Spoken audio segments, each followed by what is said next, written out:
Good morning. Good morning. Welcome in. Welcome in. We are here. It's Thursday. There's a snowstorm going on outside my house. We are here to talk some sports. Obviously, we have football coming up this weekend. Obviously, we have golf today. That starts in about 30 minutes. So we're going to talk a little bit about the golf tournament, and then we're going to talk some more NFL. I've done some more research, right? I'm getting ready to start writing my blogs today for the playoff games this weekend. I did a lot of research yesterday. I have some takes. I have a team that I think is live to win their game, and I don't think most people will guess which team I'm going to say. So we'll talk about that too. But if you're in the chat, let me know how you're doing. As far as the PGA tournament goes, like I said, that starts up here in about 30 minutes, actually 20 minutes now.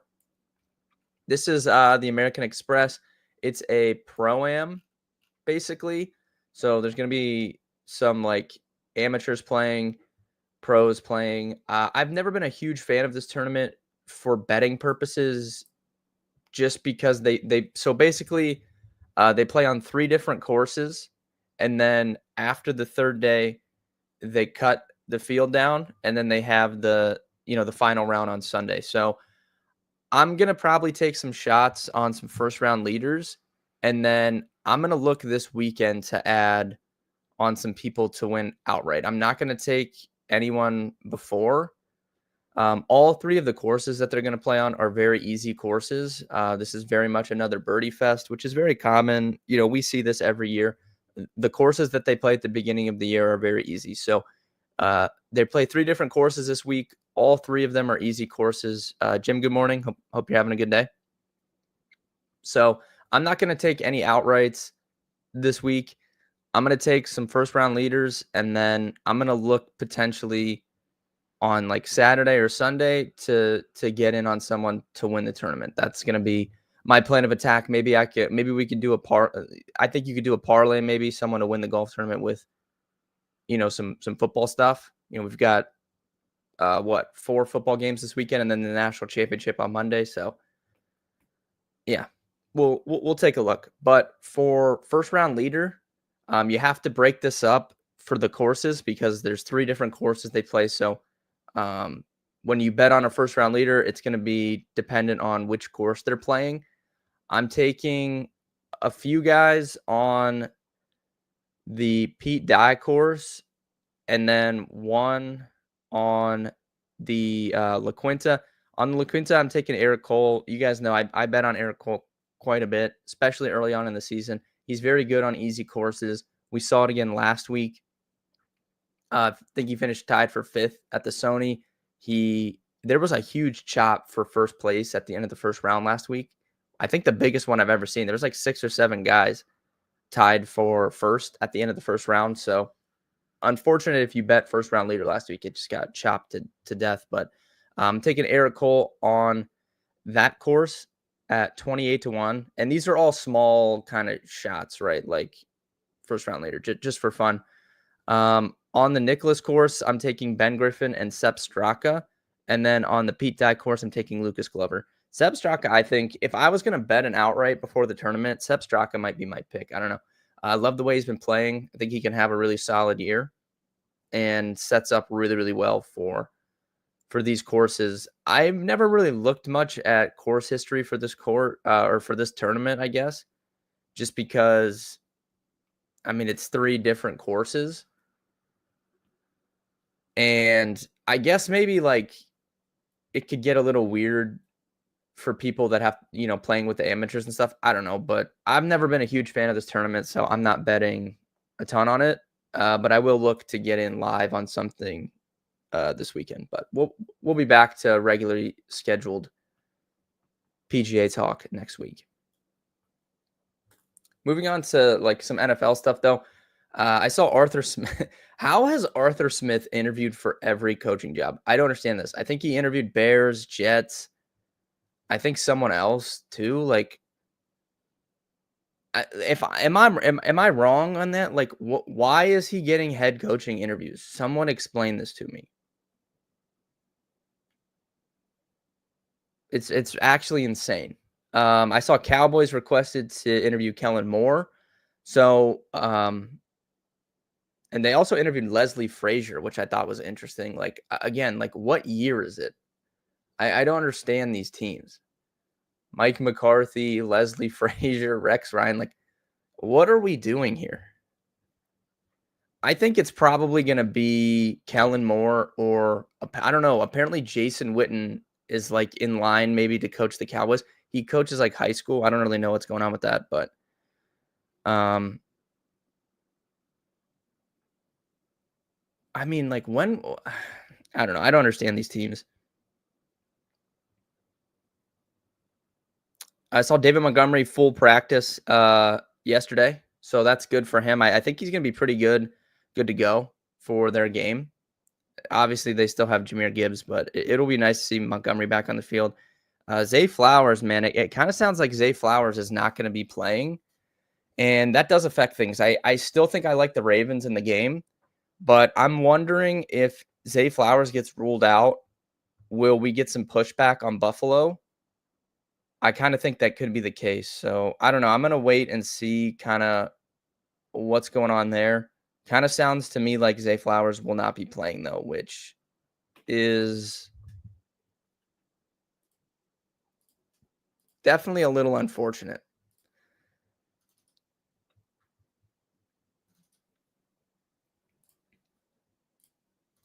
All right.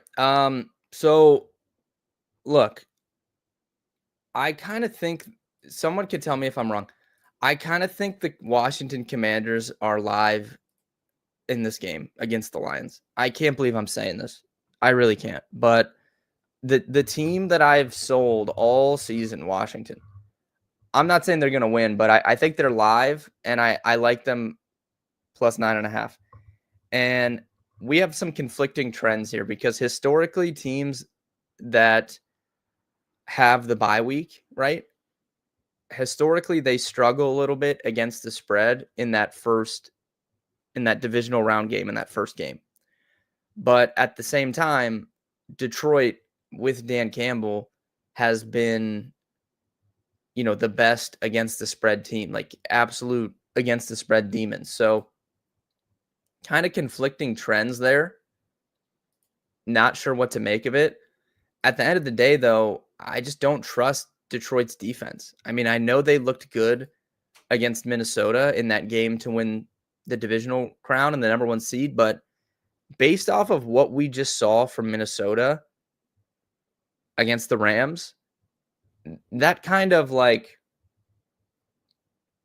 that takes the shine away from that defensive performance from the Lions, I think, because clearly Sam Darnold turned back into a pumpkin.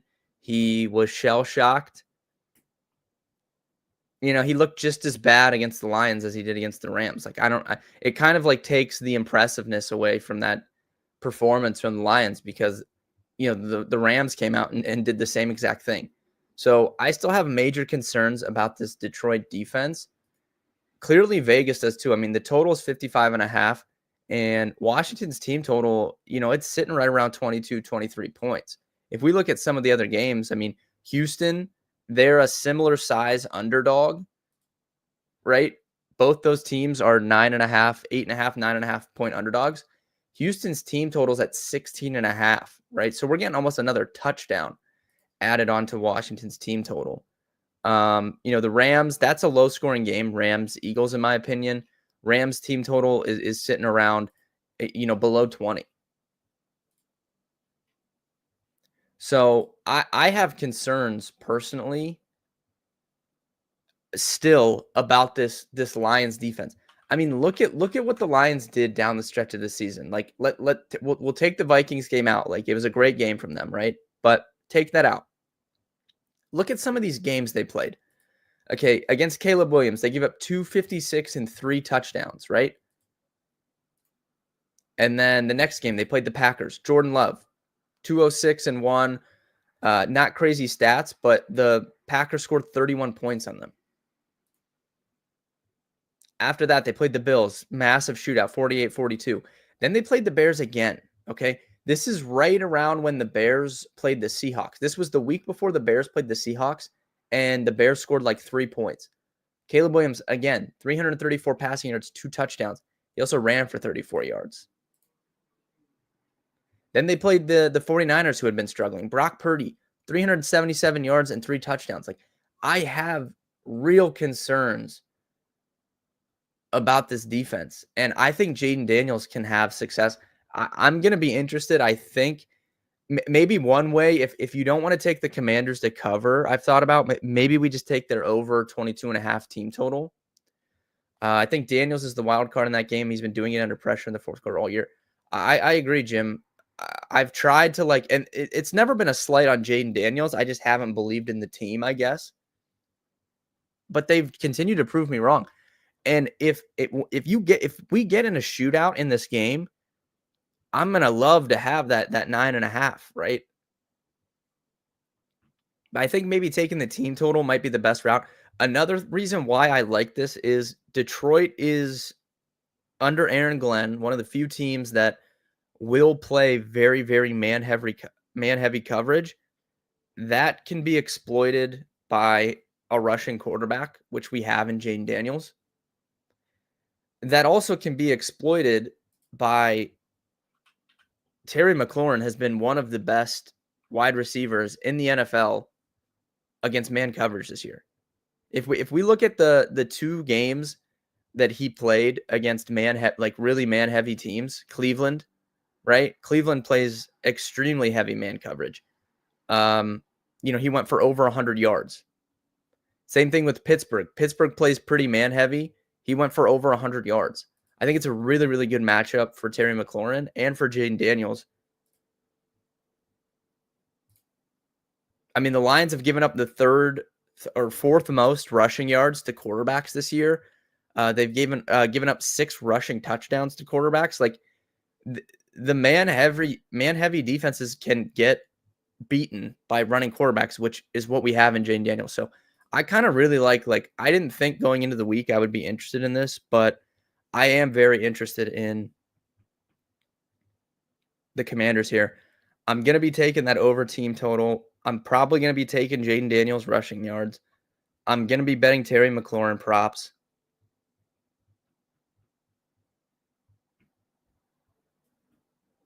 And I mean, I haven't bet anything. I haven't finalized anything, but that's where my lean is after I was going through these games yesterday. Like, to be honest with you, Houston may cover, but I don't think they have a chance to beat the Chiefs in Kansas City.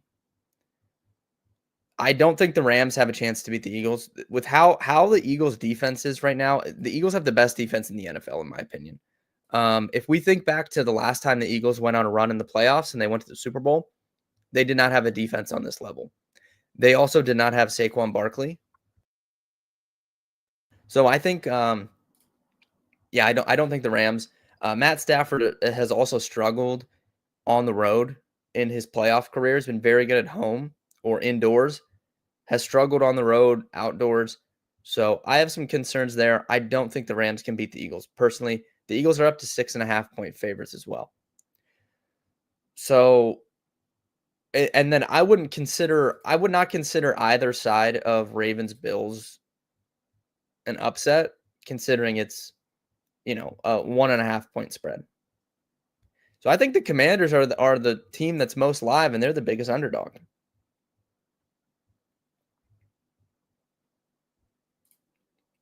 Thought that was pretty interesting when I was going through the game. Looking at the hypothetical matchups here, Lions would be -2.5 at home against Philly. They'd be -6.5 at home against the Rams.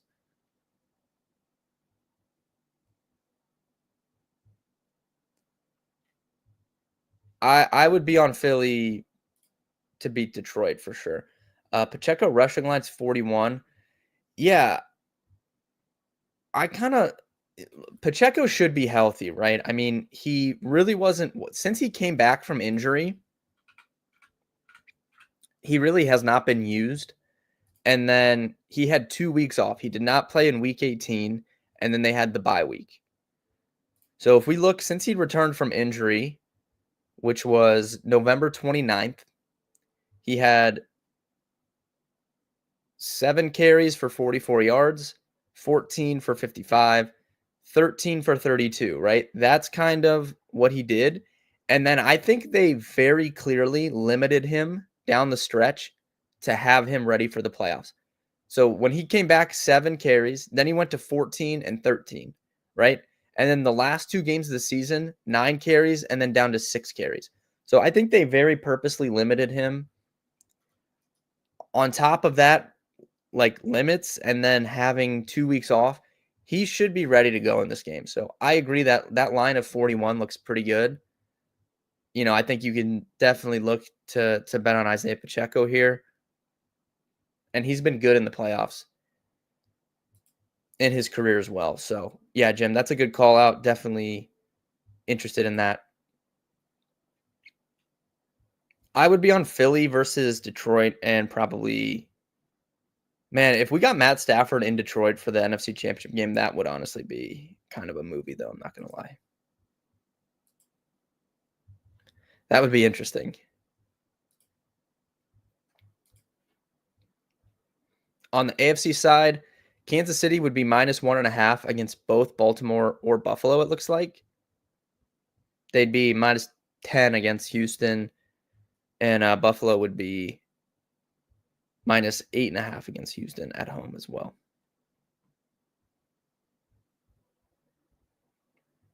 I don't know, man. Like, if we got down to Bills or Ravens in KC, man, I don't know. It's going to be interesting to see kind of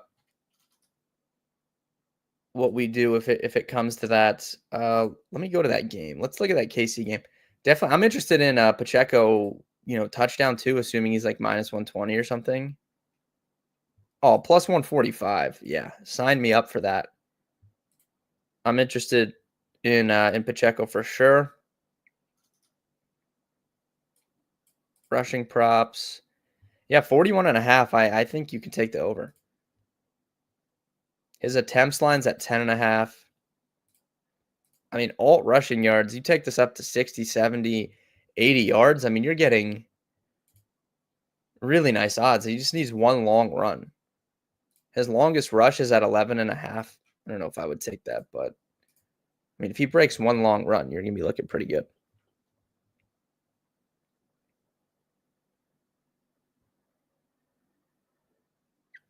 Plus, I feel like, I don't know. I feel like they may run the ball quite a bit against Houston. I mean, these teams played. When did these teams play? Let's see here. They just played on December 21st. And like I said, this is kind of when they were being cautious about Pacheco's workload. But, I mean, he had 9 carries. Kareem Hunt had 11. Mahomes had 5 for 33 and a touchdown. That's actually an underrated factor. Patrick Mahomes always runs more in the playoffs. Like, this used to be like a narrative. I don't think it's a narrative. Like, he does run more in the playoffs. And he ran a touchdown in there. His rushing line is at 23.5. Wow. That tells you right there that they're expecting him to run more.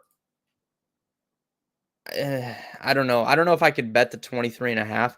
I could maybe look at his anytime touchdown line, which is at like 6-1. That would be a little more interesting to me. But yeah, I do think Mahomes will run a bit more in this game as well.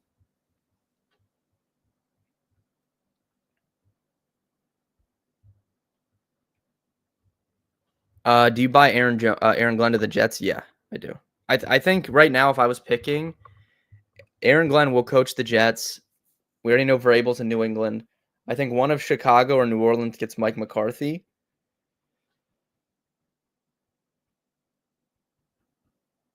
I think Ben Johnson. I don't know. Ben Johnson, maybe Raiders, maybe Jags.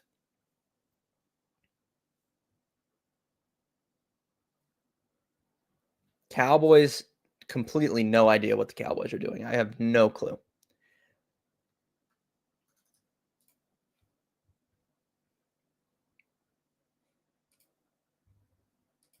Also, I wanted to bring up on my screen, you can see here the data sets we have pulled up. Philly, biggest edge to win. Not shocking. Like this team is so good. So furthers my case for the Eagles here.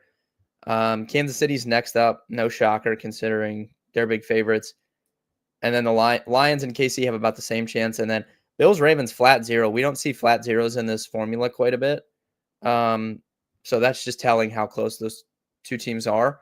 But I thought it was interesting that the Eagles are only minus 6.5 compared to 8.5 and 9.5, but they have the slightly higher edge.